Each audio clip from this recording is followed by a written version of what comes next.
Pour Ekiom, la santé et la sécurité de nos collaborateurs comme de nos intervenants est notre priorité numéro 1.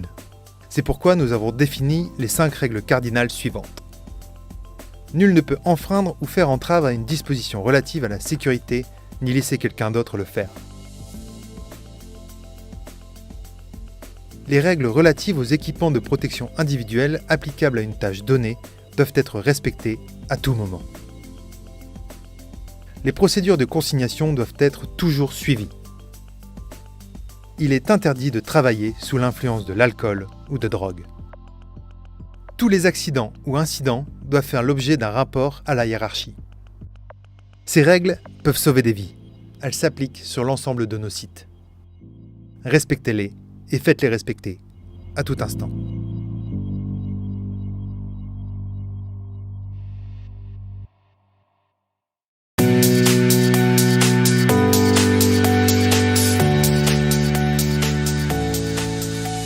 En complément des 5 règles cardinales en vigueur sur nos sites, le groupe CRH a mis en place 16 règles vitales qui s'appliquent à tous.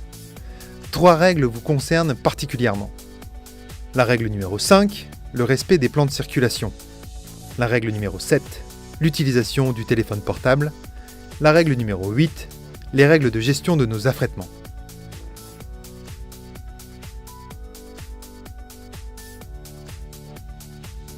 Lorsque vous arrivez sur un site Ekiom, vous trouverez à l'entrée un plan de circulation spécifique qui reprend le sens de circulation, les parkings et les zones de chargement et déchargement. Nous y reviendrons plus en détail dans les chapitres suivants.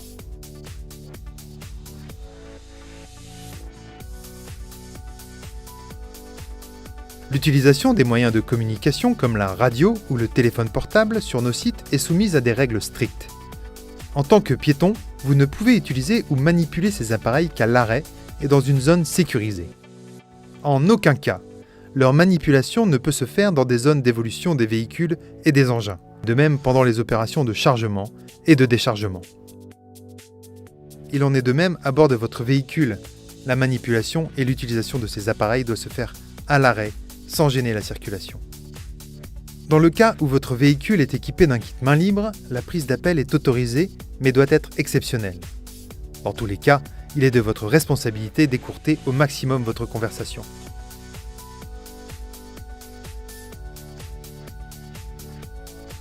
Seules les entreprises de transport ayant organisé la formation des chauffeurs aux règles de sécurité Ekiom peuvent intervenir sur les sites Ekiom. Un contrôle journalier des 7 points suivants doit être effectué par les chauffeurs avant démarrage. 1. La vérification journalière du véhicule. 2. La présence de vos EPI, casque, gilet haute visibilité, chaussures, lunettes de sécurité. 3. Le bon fonctionnement de l'alarme sonore de recul. 4. L'état et la position des rétroviseurs du véhicule, y compris le rétroviseur de sécurité des piétons. 5. Le chargement est-il sécurisé ? Arrimage, répartition de la charge, absence de surcharge. 6. L'alarme sonore indiquant que le frein à main n'est pas serré fonctionne-t-elle ? 7. Les adhésifs angle mort sont-ils présents sur chaque portière et à l'arrière de la remorque ? Nous nous donnons le droit de contrôler de manière aléatoire le bon respect de ces règles sur nos sites, mais aussi sur le site de nos clients. Des sanctions comme le retrait de points sur votre laissez-passer et pouvant aller jusqu'à l'exclusion de nos sites peuvent être prises en cas de non-respect de nos règles santé-sécurité.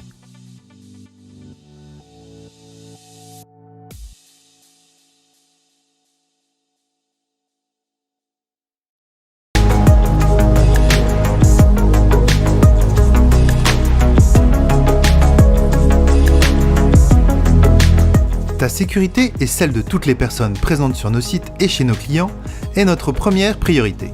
Quels que soient les impératifs de production et les enjeux commerciaux, tu dois réaliser tes activités uniquement si elles peuvent s'exécuter en garantissant ta sécurité et celle des autres.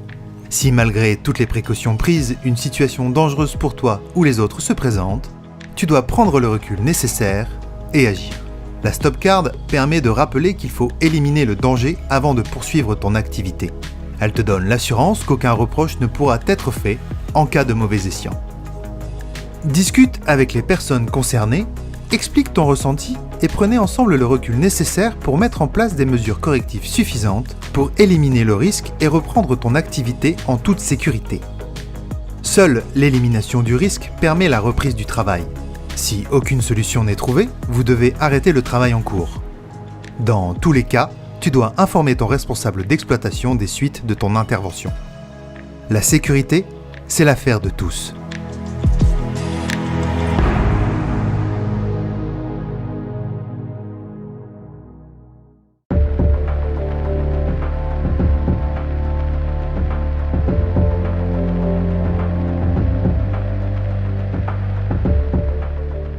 Le port des équipements de protection individuelle est un acte de prévention, mais aussi une obligation légale. Attention, ces équipements ne réduisent pas les risques eux-mêmes et ne garantissent pas une protection permanente et totale. Dès la descente de votre véhicule, lors de vos déplacements à pied, lors des phases de chargement, déchargement sur nos sites ou chez nos clients, vous devez porter les équipements de protection individuelle suivants. Un casque de sécurité avec jugulaire 4 points pour vous protéger de la chute d'objets ou de matériaux. Un vêtement haute visibilité afin d'être vu des autres usagers du site. Des chaussures de sécurité hautes pour éviter les risques d'écrasement et d'entorse. Des lunettes de sécurité étanches pour éviter les projections de poussière ou de liquide. Des protections auditives pour vous protéger du bruit. Un masque respiratoire approprié pour vous protéger de la poussière. Des gants adaptés. Les équipements de protection individuelle sont l'ultime protection face à l'accident. Équipé, je suis 100% sécurité.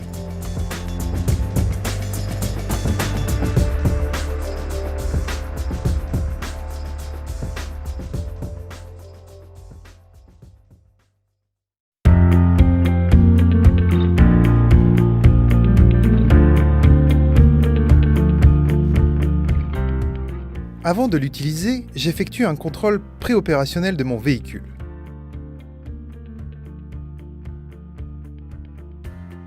En cas de défaillance, je m'arrête si possible dans une zone sécurisée et j'informe le responsable du site. Soyez vigilants durant vos déplacements sur nos sites. L'accès à nos sites est réglementé. Vous devez avoir passé notre accueil sécurité logistique et obtenu votre laissez-passer sécurité avant de venir sur nos sites. Vous devez être en mesure de présenter ce laissez-passer à tout moment. Votre camion doit avoir tous ses équipements de sécurité. Caméra, bip et flash de recul. Sticker angle mort signalant le danger pour les piétons et les cyclistes. Rétroviseur grand angle et antéviseur pour visualiser la présence de personnes dans les angles morts frontal et latéral. Et enfin, une barre anti-encastrement. En pénétrant sur nos sites, vous êtes soumis aux règles du code de la route, à la signalisation interne et aux instructions données par le personnel Ekiom présent sur le site. Il est interdit de se présenter sur un site Ekiom en étant sous influence d'alcool ou de drogue, ou sous traitement médical avec des médicaments dits de niveau 3. Renseignez-vous auprès de votre médecin ou pharmacien. Sur nos sites de production cohabitent de nombreux camions, engins de manutention, voitures et des piétons. Les déplacements de ces différentes populations génèrent des risques de collision. Ce risque est l'un des plus importants de notre métier. Voici les règles à respecter afin d'éviter les accidents.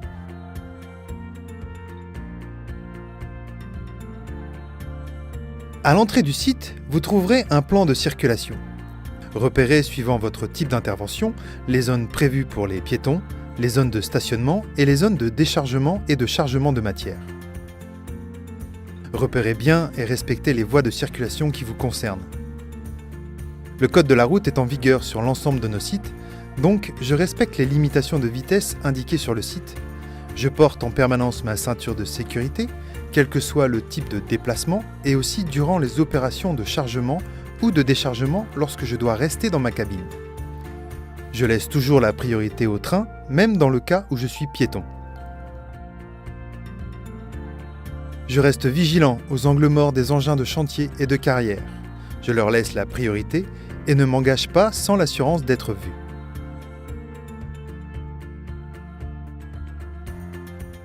Je ne me positionne pas dans la ligne de tir des engins lors des opérations en gardant une distance de sécurité d'au moins 5 mètres avec l'engin en manœuvre.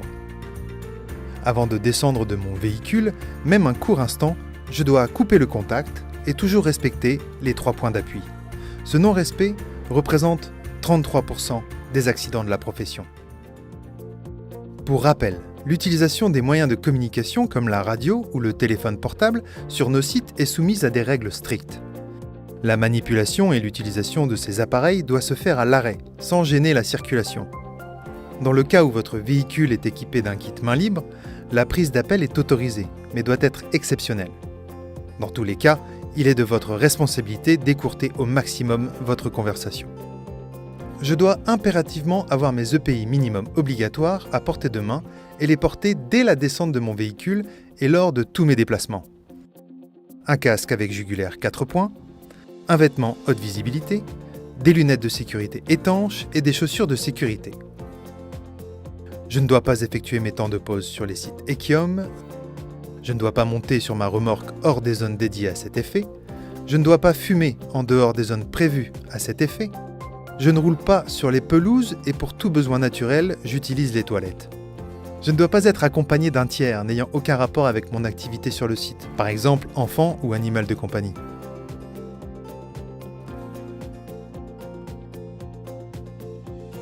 Lors de vos déplacements à pied, respectez toujours les cheminements piétonniers et les voies de circulation. Pour éviter les chutes, je ne cours pas. Je tiens la rampe dans les escaliers en montant et en descendant. Je me déplace avec vigilance en faisant notamment attention aux trous, marches, obstacles, tuyaux et ornières qui peuvent se trouver sur mon passage. J'adapte mon trajet en fonction des conditions, notamment les jours de verglas ou de pluie. Je n'utilise mon téléphone portable qu'à l'arrêt et uniquement dans les zones sécurisées. Pour être vu, je porte systématiquement des vêtements haute visibilité lorsque je circule sur le site.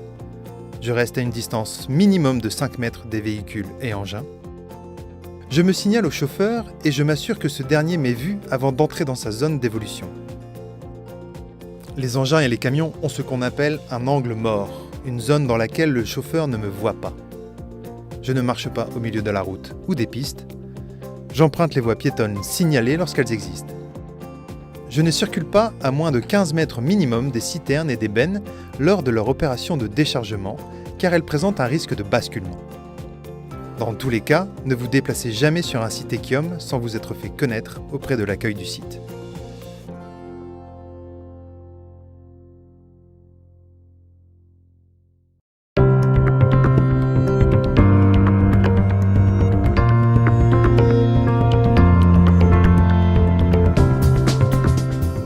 Respectez les limitations de vitesse et les distances de sécurité.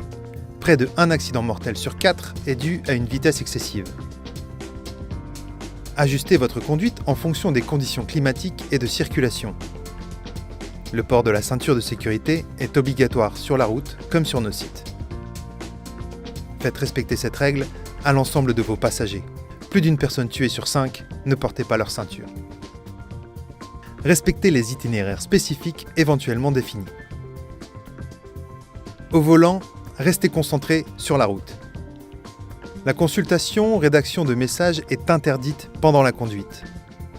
L'utilisation du téléphone portable, de la CB et de la radio ne peut se faire qu'à l'arrêt et après s'être assuré de ne pas gêner la circulation. La prise d'appel en conduisant doit rester exceptionnelle et ne peut se faire que si votre véhicule est équipé d'un kit main libre. Les oreillettes sont interdites. Dans tous les cas, il est de votre responsabilité et celle de votre interlocuteur d'écourter au maximum la conversation. Téléphoner au volant multiplie le risque par 3 d'accidents corporels. Et un accident corporel sur 10 est lié à l'usage du téléphone. Ne conduisez jamais sous l'influence de drogue ou d'alcool. L'alcoolémie positive d'un conducteur est présente dans les accidents, causant près d'un tiers des tués sur la route. Conduire après avoir consommé du cannabis multiplie par 2 le risque d'être responsable d'un accident mortel. Le risque est multiplié par 14 en cas de consommation conjointe de cannabis et d'alcool. Certains médicaments possèdent des effets secondaires pouvant nuire à votre vigilance. Ces dangers sont clairement indiqués par des pictogrammes sur la boîte. Demandez conseil à votre médecin ou à votre pharmacien. Si lors de votre déplacement, une panne ou un accident survient, mettez votre gilet haute visibilité, posez votre triangle de signalisation à environ 100 mètres du lieu de l'incident et prévenez les secours depuis l'intérieur de la glissière de sécurité si la route sur laquelle vous circulez en est équipée. Respectez ces consignes. Il en va de votre sécurité et celle des autres usagers de la route.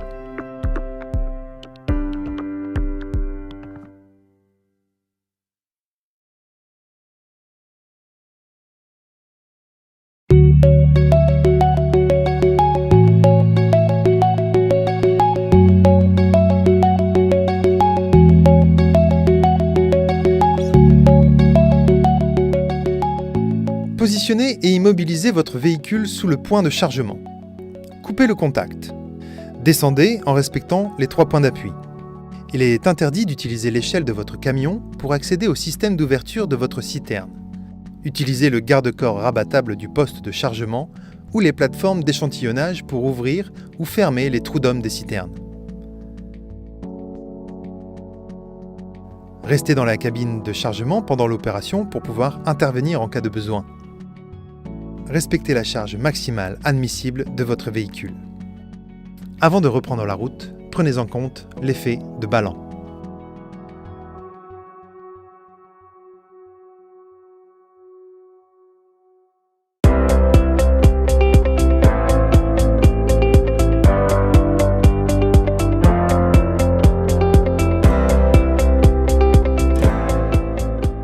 Assurez-vous que vous êtes en possession de votre habilitation d'accès sur site.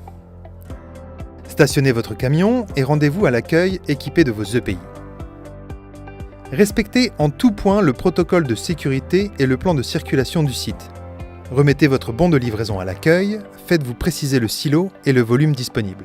Le client vous indiquera le système pour éviter les erreurs de dépotage, mécanique, détrompeur ou cadenas, ou à commande à distance, pour l'ouverture de la vanne de la colonne de remplissage du silo. Dirigez-vous vers le silo indiqué en respectant le plan de circulation. Pendant toute l'opération, le port des EPI est obligatoire. Casque, lunettes, chaussures de sécurité, gilet haute visibilité, gants.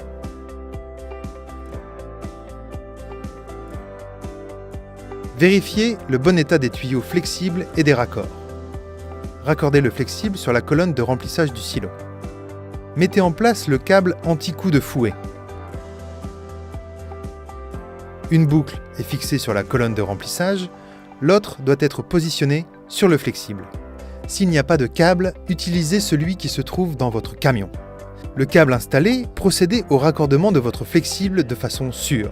Si la distance entre les silos nécessite une longueur de tuyau supplémentaire, vous devez installer un deuxième câble anti-coup de fouet entre ces deux longueurs. Mettez sous pression la citerne et lancez l'opération de vidange. Régulez le débit d'air. Ne jamais dépasser la pression prescrite par le client et en tout état de cause dans la limite de 2 bars. Restez près de la citerne à surveiller le processus de vidange. Il est interdit de resserrer les fixations des trous d'hommes et flexibles lorsque la citerne est sous pression. Si vous êtes amené à lever votre benne en fin de déchargement, il est obligatoire de positionner préalablement vos béquilles stabilisatrices sur un sol plat, résistant et stable. Ces béquilles ne seront remises en place que lorsque la citerne sera totalement en position basse. Durant cette opération, le risque de basculement de la citerne n'est jamais à sous-estimer. Par conséquent, veillez à ce que personne ne se trouve dans un rayon de 15 mètres de part et d'autre de la citerne levée. Vous devez surveiller votre chargement pendant toute l'opération. En cas d'anomalie, de déclenchement de l'alerte de niveau haut ou de pression, interrompez le dépotage et signalez l'incident. À la fin de la vidange, fermez les vannes et décompressez la citerne. Il est interdit de purger dans le silo et de rouler avec une citerne sous pression. Quittez l'aire de déchargement en la laissant propre. Stationnez aux endroits indiqués et rejoignez l'accueil pour récupérer le bon de livraison. S'il vous a été remis une clé de cadenas ou un détrompeur, veillez à le restituer. Signalez toute anomalie avant de quitter le site.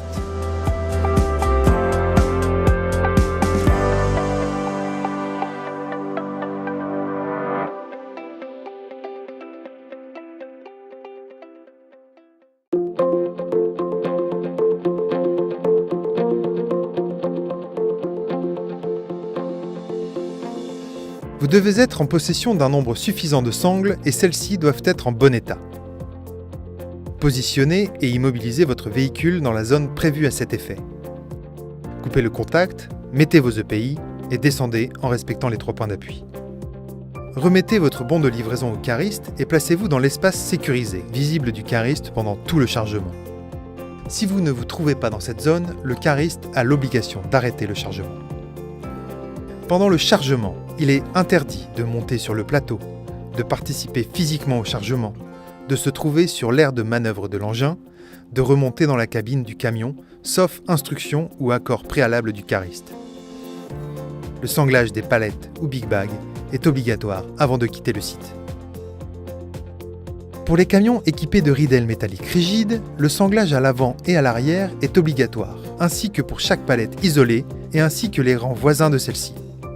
Pour tous, sur la route, conduisez en douceur et adaptez votre vitesse afin d'anticiper tout changement soudain de direction ou freinage brusque. Sur les longues distances, vérifiez régulièrement le chargement en vous arrêtant dans un endroit approprié.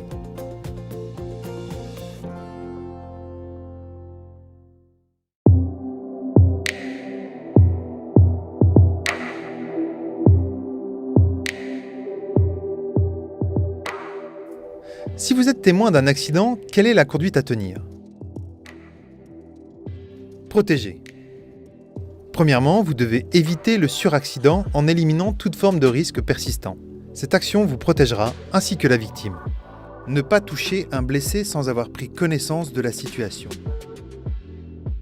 Ensuite, examinez rapidement la victime sans la déplacer.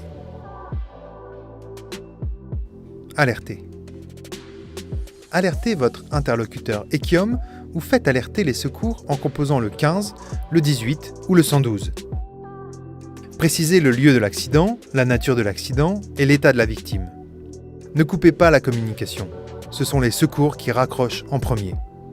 Dans tous les cas, si vous faites appel aux secours, il est impératif de prévoir leur accueil à l'entrée du site, afin de les guider rapidement vers le lieu de l'accident. Secourir. Si vous en avez les compétences, portez secours à la victime ou faites appel à un secouriste. Restez près de la victime. Si elle est consciente, parlez-lui jusqu'à l'arrivée des secours. Si vous êtes vous-même victime d'un accident, nous vous rappelons que toute blessure, même minime, et que tous les accidents doivent être obligatoirement déclarés à un responsable du site. Ceci est une règle cardinale.